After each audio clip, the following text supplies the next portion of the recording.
This is the Allis 912 hydrostatic.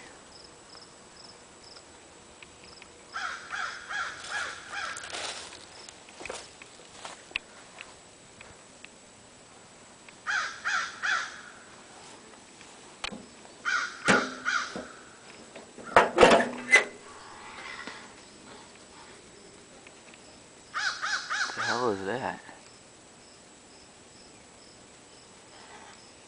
Looks like they're fighting.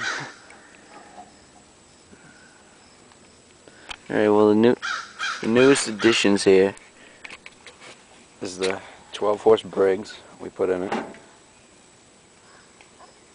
You've seen the video of it starting up for the first time. It was the first and last time so far that we've run it.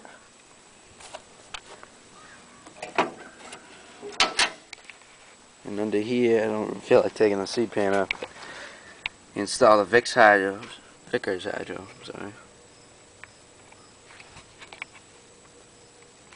And the only thing is this bar right here on the seat pan hits this. So I'm probably going to cut that out. A little groove there, so cut in, so that will fit on there. And then the only other problem is seat springs that stick down.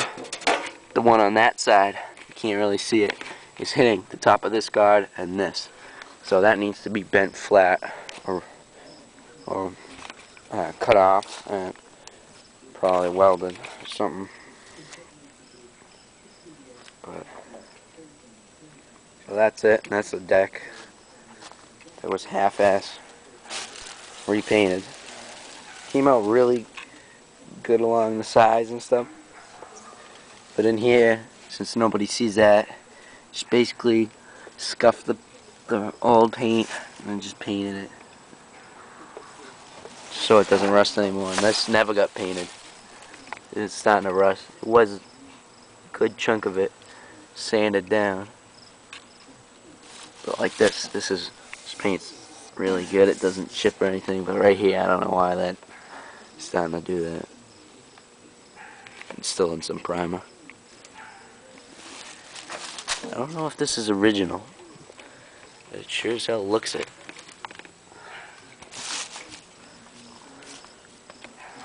Before I sold it to my stepbrother, I took the guard off the deck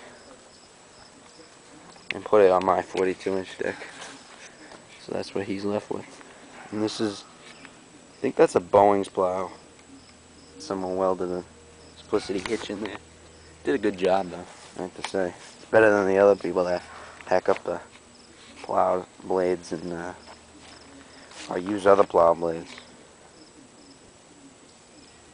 I have to say it's a really good job doing that, making it fit. It's not a bad plow, it's just wicked fucking heavy. It's like crazily heavy. So, and we use a chain to lift it, not these chains, those are tire chains, but a decent sized chain.